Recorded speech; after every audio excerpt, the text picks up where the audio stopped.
తప్పకుండా ఏకీభవించకుండా ఉండేదానికి ఏముంది దాంట్లో. ఈ కోటరీ వల్లనే నేను ఆయనకి దూరం అయ్యా. నేను ఇంకోటి, ఆయన జగన్మోహన్ రెడ్డి గారితో నేను మాట్లాడినప్పుడు నేను చాలా స్పష్టంగా చెప్పా, సార్ మీ మనసులో నాకు స్థానం లేదు, నా మనసు విరిగిపోయింది, మీ మనసులో స్థానం లేనప్పుడు ఈ పార్టీలో కొనసాగాల్సినటువంటి అవసరం నాకు లేదు, కాబట్టే నేను ఈ పార్టీ వదిలి వెళ్ళిపోతున్నాను. మీ చుట్టూ ఉండే వాళ్ళ చెప్పుడు మాటలు విని మీరు తప్పుదోవ పట్టొద్దు. మీకు ఎవరు నిజాలు చెప్తున్నారు, ఎవరు అబద్ధాలు చెప్తున్నారు అన్నటువంటిది మీరు పూర్తిగా అర్థం చేసుకోండి. అర్థం చేసుకొని మీరు నిర్ణయాలు తీసుకోండి. అప్పుడు మీరు ప్రజలకు ఉపయోగపడతారు.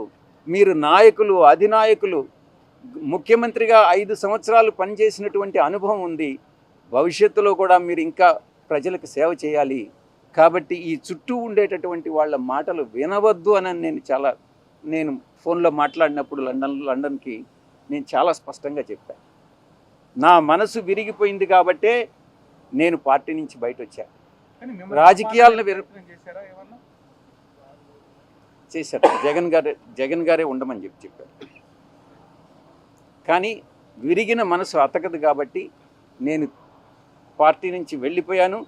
తిరిగి ఆ పార్టీలో, వైఎస్ఆర్ కాంగ్రెస్ పార్టీలో చేరేటటువంటి ఉద్దేశం నాకు లేదు. గర్వాపసి అన్నటువంటిది అప్లై కాదు, నా మనసులో లేదు.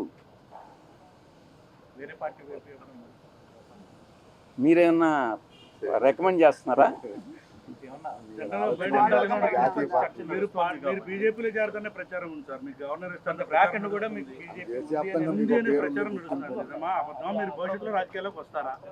నేనేం చెప్పాను?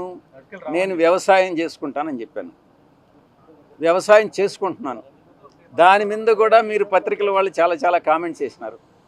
ఈ వ్యవసాయదారుడు ఏందయ్యా ప్యాంట్ వేసుకొని ఇన్షర్ట్ చేసుకొని ఏం వ్యవసాయం చేస్తాడని అన్నారు. అంటే వ్యవసాయదారులు మంచి చొక్కా, మంచి ప్యాంట్ వేసుకోకూడదా మీ దృష్టిలో? అలాంటప్పుడు వ్యవసాయదారుని మీరు కించపరిచినట్టు కాదా? గోచిపెట్టుకొని చేస్తేనే వ్యవసాయమా? అర్థం చేసుకోవాలి. మనోభావాలను దెబ్బతీయకూడదు. వ్యవసాయం అని అంటే వ్యవసాయమే. నేను నిజంగా కూడా అదే చేసుకుంటున్నాను. ఇప్పటి వరకు, ఈరోజు వరకు నేను వేరే రాజకీయ పార్టీలో చేరేటటువంటి ఉద్దేశం లేదు. ఇటువంటి వాళ్ళు ఏదైతే నా మీద నిందలు మోపుతున్నారో, ఎవరైతే నిందలు మోపుతున్నారో వాళ్ళందరినీ కూడా నేను భవిష్యత్తులో, ఇప్పుడు నేను సిఐడికి యథార్థాలు చెప్పాను, వాస్తవాలు చెప్పాను, ఎవరు దీనిలో ఇన్వాల్వ్ అయ్యారన్నటువంటి విషయం చెప్పాను. నేను అదే చెప్పాను, కర్త కర్మ క్రియ 3 కూడా విక్రాంత్ రెడ్డి అనే విషయం చెప్పాను. నాకు తెలిసి జగన్మోహన్ రెడ్డి గారి ప్రమేయం లేదని చెప్పాను. నేను వాస్తవాలు చెప్పాను. అదేవిధంగా భవిష్యత్తులో నా మీద ఎటువంటి ఆరోపణలు చేసినా నేను దేవుడు సాక్షిగా వాస్తవాలే చెప్తానని మీ అందరి ముందు తెలియజేసుకుంటా ఉన్నా. ఏది మళ్ళీ కొంచెం పెద్దగా చెప్పండి మీరు. లిక్కర్ స్కామ్ మీద సిట్ వేశారు. లిక్కర్ స్కామ్ మీద నేను గతంలో కూడా చెప్పాను. లిక్కర్ స్కామ్లో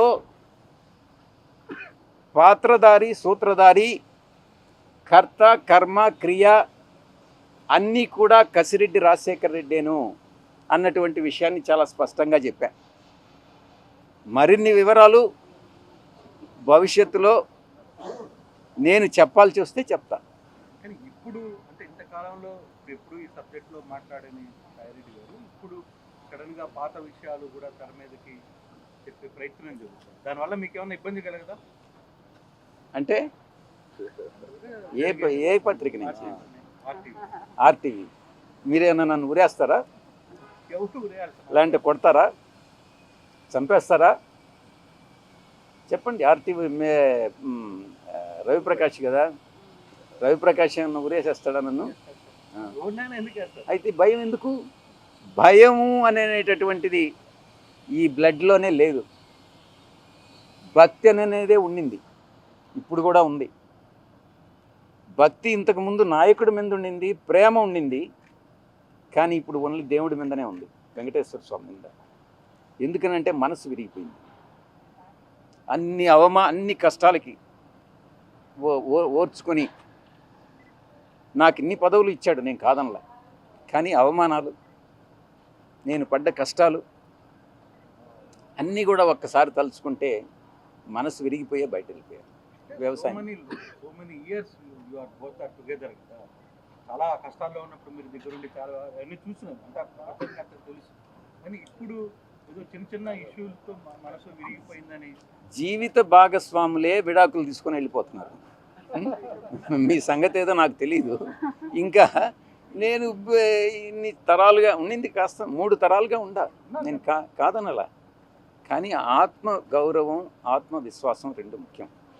నేను ప్రలోభాలకు లొంగల. మా నాయకుడు నన్ను ప్రలోభాలకు లొంగావన్నాడు. నేను భయపడ్డానన్నాడు, నేను భయపడలా. ఇంకోటేది ప్రలోభం, భయం, విశ్వసనీయత కోల్పోయానన్నాడు. విశ్వసనీయత కోల్పోలే. ఆ 3 యథాతిథిగా అప్పుడెట్టున్నాయో ఇప్పుడు అలాగే ఉన్నాయి. మా నాయకుల్లోనే మార్పు ఉంది. థ్యాంక్ యూ, ధన్యవాదాలు.